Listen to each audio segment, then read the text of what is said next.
Good morning, everyone. I'm Alessandro Lotto. This research work is a joint work from the University of Padua and University of Washington and Western University of Washington.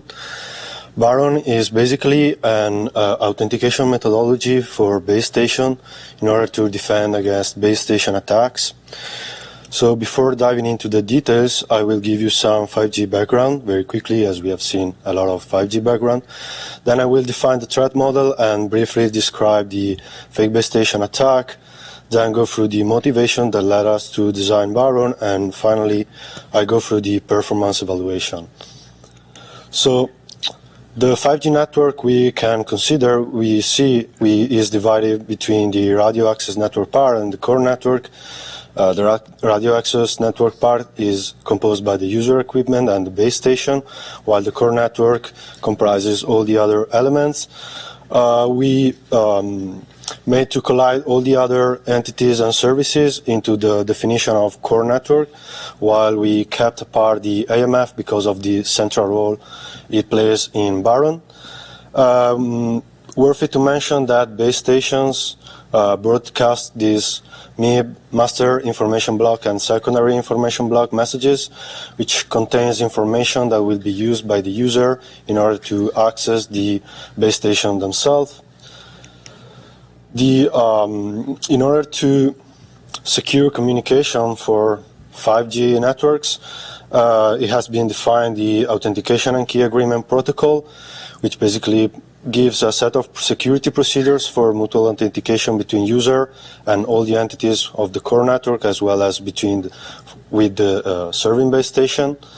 And then it also offers message integrity and confidentiality methods, as well as other security services, such as ways for computing vertical or horizontal key derivation. But what's important here is that thanks to the AKA protocol, the UE is able to build a chain of trust with the serving network, so much that the core network, the serving base station, and the user all share those security parameters and keys for a secure communication. This will also be the assumption in our work. The scenario we consider is the cellular handover, which basically is a mechanism that allows to transfer the communication handling for mobile users, and this can ensure the continuity of cellular services. So what happens is that the UE periodically senses the MIB and SIB messages that are broadcast from the surrounding base station and report these measurements to the current serving base station. And in case that the serving base station finds out that the UE is getting a better reception from a different base station, then handover will be triggered. The handover procedure can basically be split into three different phases. So in the first one, we have the handover preparation, which matters about the resource allocation and verification to the target side that it can handle the handover, so the new connection with the user. Then if this is the case, we go through the handover execution phase, thanks to which we instruct the user to proceed for handover. And then finally, we have the handover completion phase, which basically consists of the updating from the core network side of the connection handler. The threat model we consider designing Baron is defined according to the following assumptions. So first of all, we assume that the attacker can collect the SIB and MIB messages that are broadcast from the surrounding base stations. Then the attacker can set up a rogue base station which can have the same capabilities as legitimate base stations. Third, the attacker cannot learn the keys derived during the AKA protocol in a different way other than by exploiting the vulnerabilities of the AKA protocol itself. This implies that basically we assume that the attacker cannot tamper with the USIM or the core network entities of the network, such as base station and core network. And finally, we assume that the attacker can successfully complete the random access channel procedure with the victim UE, which basically is that procedure thanks to which the user and the base station agrees on the transmission properties such as the frequency, the timing, and other related parameters. So the fake base station attack basically consists in a scenario in which the attacker sets up a rogue base station that replays the MIB and SIB messages that are transmitted by a legitimate base station, and this is done with a higher transmission power in order to trick and trigger handover toward the rogue base station. So basically what happens is that the user receives these replayed messages but believing they are coming from a legitimate base station. And from the physical point of view, it steers its antenna towards the direction with the rogue base station and not the legitimate one. So at the handover command, the user actually connects to the rogue base station believing it is the legitimate one. And from this moment on, the attacker controls the user connection and can then perform further attacks such as denial of service or man in the middle, and as we have already discussed, biting down attacks. This graph shows a call flow of FBS attack example. So we can see in step 1 we have these SIB and MIB messages that are replayed from the rogue base station, which however contains information of the target base station. So then in step 2 we have all the handover preparation phase we've seen before, and we can see that when the user gets the instruction to proceed for the handover, actually it connects with the rogue base station instead of the legitimate one. This also implies that from the core network perspective, we don't have the handover notify and context release messages to the IMF and SBS respectively. In the current literature, motivations for FBS attack vulnerabilities can classify into the missing of cross-validation, which means that there's no real check in the measurement report content whether the values reported into this message are those expected for a real target base station. And in order to counter this vulnerability cause, there have been designed fake base station detection mechanisms.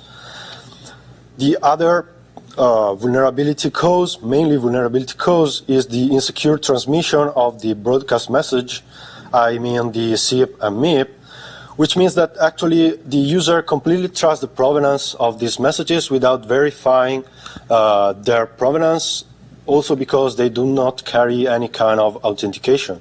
So as possible solution, there have been proposed message integrity protection mechanisms as well as digital signature solutions, and these last actually represent the current state of the art in defending FBS attacks.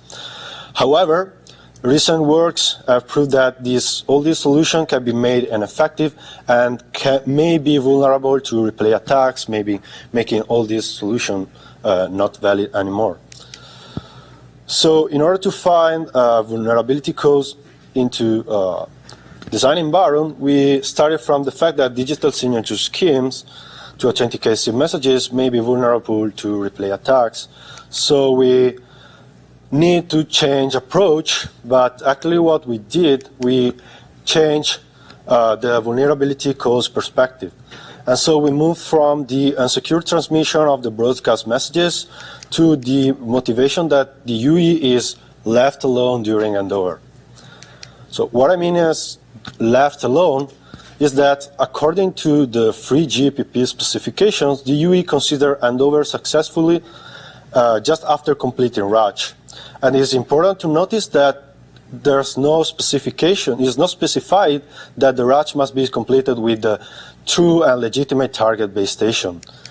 This implies that after completing RACH, the user consider handover no matter what, if this is performed with the ROG or the legitimate target base station. So as we can see in the figure, just after completing RACH, the handover is considered successful from the user point of view. Besides, once the user gets connected to a base station, he has no mean to understand if the reach base station is legitimate or not. So basically it has no feedback from the core network side. And here is where comes Baron. In designing Baron, we introduced the definition of the closest trusted entity, which basically is the closest node to the UE that can ensure trust and security on behalf of the core network, and for which the UE has already a valid security context. In particular, in the handover scenario, these two conditions must hold for both the target and serving base stations. Just to give you a quick example, considering the preview call flow for handover, we can see that in this case the IMF is playing the role as CDE, since the UE has a valid security context with the IMF thanks to the AKA protocol, and the IMF is a common node to both the serving and target base stations. So it satisfies the requirements for being the CDE. The objective of Baron is then to make the user being aware whether the reach base station is legitimate or not. And our approach to implement this is to rely on the chain of trust that is built thanks to the AKA protocol. So basically we can accomplish our objective by requiring that the target base station must prove it has communicated with the CDE. And therefore, after completing RACH, we make the user expecting to receive an authentication token from that target base station. However, this token could have been computed correctly only by the CDE. Hence, the reception of the correct authentication token proves the legitimacy of the target base station, since it proves it has communicated with the CDE, while on the attacker side, since the ROC base station is not legitimate and cannot communicate with the CDE, the attacker is just left with a random guess of the authentication token, or it can go through a denial of service, which means it doesn't transmit anything. But then in this case, we can make the user to wait a certain amount of time, after which it considers handover failure as failed, so it will go through a connection recovery procedure. So how we can implement Baron defense methodology? We propose two possible mechanisms. In the first one, we make the user to challenge the network. So we make the user to compute this authentication token and to forward it with the measurement report to the serving base station. Then here the IMF is playing the role as CTE, so we made the serving base station forwarding this authentication token to the IMF, which in turn computes an authentication token prime, which depends on this authentication token received, and forwards it to the target base station. Then when it comes to handover and the user connects to the target base station, it expects to receive this authentication token prime, and it compares with the expected value. And as we have seen, if the two values match, the user deems the base station it has connected to as legitimate. The other possible approach is to make the user to compare some received values. So in this case, we rather make the IMF, rather the CDE, to compute the authentication token, and the user is receiving this token from a trusted node, which is represented by the serving base station. So it will go to compare the token received from the serving base station and to the target base station, and as well as before, if the two values match, it deems as the target base station as legitimate. This second possible mechanism is more like IoT friendly, since it does not require any kind of cryptographic computation from the user side, so it just requires a comparison of values.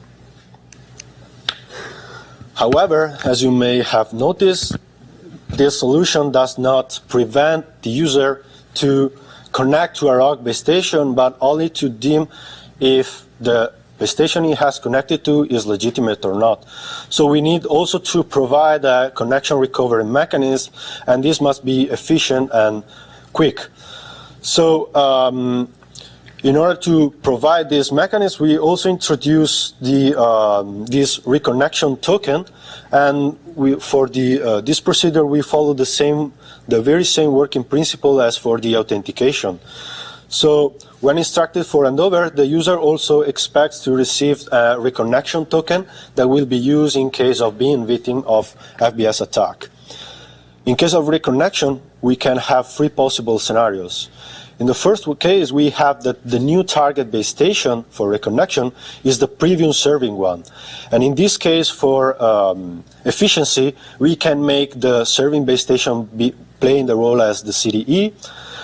Then we can have that the new target is different from the serving base station, but it's under the control of the same AMF as the previous serving one. And the third one is that the target base station is in a completely different cluster than the previous serving base station. In these two cases, we can make the previous serving IMF being the CDE.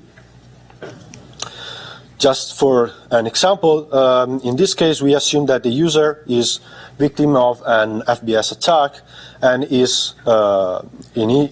initiates a reconnection recovery towards the previous serving base station. So we can see in step 2 that together with the RRC reconfiguration, the user is also receiving this reconnection token. Then the user goes through, is victim of FBS attack, and we probability close to 1, the authentication token he receives does not match the expected value, so the user understands that he is under attack and so go through the reconnection recovery procedures, and we'll compute this reconnection token prime that will be transmitted to the serving base station for reconnection. In this case, this reconnection token prime plays the role for authentication of the user, because while it is true that we want to be sure that the base station we are connecting to is legitimate, we also want, from the core network perspective, we also want to provide this service only to legitimate users. So receiving the correct value of the reconnection token provides authentication for the user side, and as well as before, as for the authentication, if the user is deemed as authenticate, the serving base station computes a reconnection token second and transmits back to the user, which compares the received value with the expected one. In order to evaluate Baron performances, we consider two metrics. In the first metric is the induced overhead in the handover scenario. So we make a comparison between the required time for the standard handover as defined by the FreeGPP with the handover using Baron defense methodology. And the second term for performance is the time required for reconnection recovery. And in this case, we compare the time required for handover with using Baron, but without being in an FBS attack scenario, compared to the time required for handover. Our results shows that the induced overhead by Baron is kind of negligible, which is less than 1% of the time required for standard handover. While for the reconnection recovery time, you can see that this required time is just a fraction of the time needed for completing handover in case of not being victim of FBS attack. This proves that Baron methodology is not only efficient but can also be easily deployed and implementable.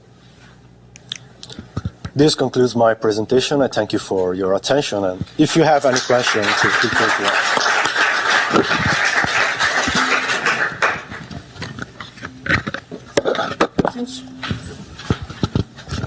Thank you for your talk. So I have a question about the connection recovery procedure. Yep. Because normally in the active state you would get like allocated a base station you connect to from the core network.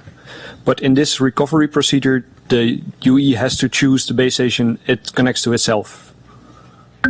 Yeah, basically, when it understands that it's under attack, it needs to find another base station to recover, because you need to consider this scenario. Since the rogue base station is still transmitting these MIB and SIB messages with higher transmission power, still the best base station is still the rogue one, right? So you need to discard that one if you deem that you are under attack, and so you need to take the second better reception. Okay, thank you.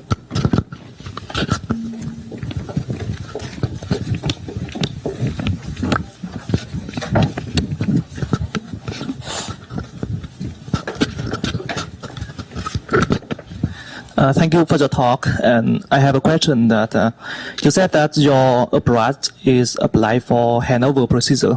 So can it be applied for cell switch procedure when we just turn on and does not connect to any cell? So you're talking about initial access? Yeah, like cell switch procedure when we just turn on and does not connect to any cell there. Yeah. It can be applied for initial access as well. I may have, here I have an additional slide. So you see here, the only difference is that we don't have the serving base station, right? So we transmit the authentication token to the target base station directly, but in this case we make also the user to transmit a MAC value, which provides authentication for the user. As indeed, if from one side we want to authenticate the target base station, from the core network perspective, we want to reply to this challenge if and only if the user is legitimate. So this MAC value provides authentication for the user to the CDE.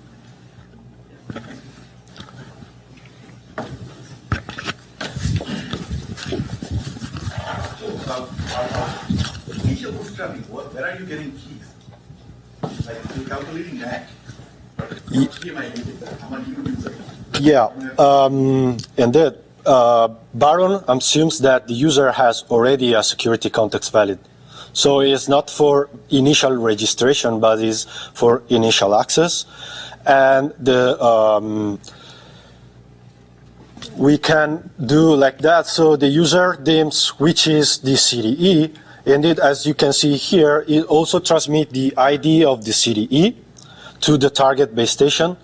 And if the CDE is not a valid entity for that target base station, we can have two possibilities. So we let the core network to resolve for that identity. So messages will be forwarded until reach that target CDE, or we let the user know that this CDE is not valid for me, so you need to change it. And another approach, in this case, you see we have the AMF, so we move to an upper layer. So we move to the entities above the AMF, which likely would be a valid CDE for the considered base station. And if this is not the case, we continue this procedure until we get to the very root of the network.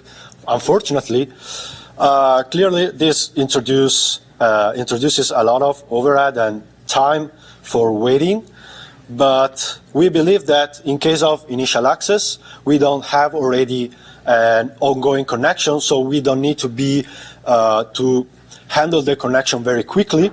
So it is worth it to wait a little bit longer in order to obtain better security. No, so okay, let me ask you this. So you are relying on an untrusted intermediary to get trusted information that would kind of authenticate the untrusted intermediary. Do you think that's a valid assumption to make? Well, if this target base station would be rogue, so controlled by an attacker, our assumption, as we have seen before, we have said before, the attacker cannot communicate with the core network, so with the CDE. So how could the attacker receive the correct value of the authentication token. It can only just randomly guess it. Okay, thank you. Any more questions?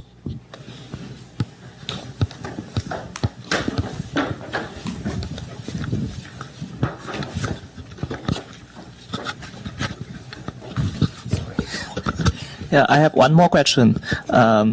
As far as I know, in SIB message, there is cell priority information. And if the attacker, the fake base station, set that priority to the highest value, the UE will reconnect to fake base station continuously. So do you consider that information? Yeah, that's what I said before. In this way, the user can understand whether it is under attack or not, right? So instead of still keeping the best base station from which is receiving the highest transmission power, it will keep the second one, because the better one was that one would trigger for handover, right? So, but it went through under attack, so clearly the best one is not good for reconnection, so I need to go through the second one. Yes, thank you. All right, let's thank the speaker again.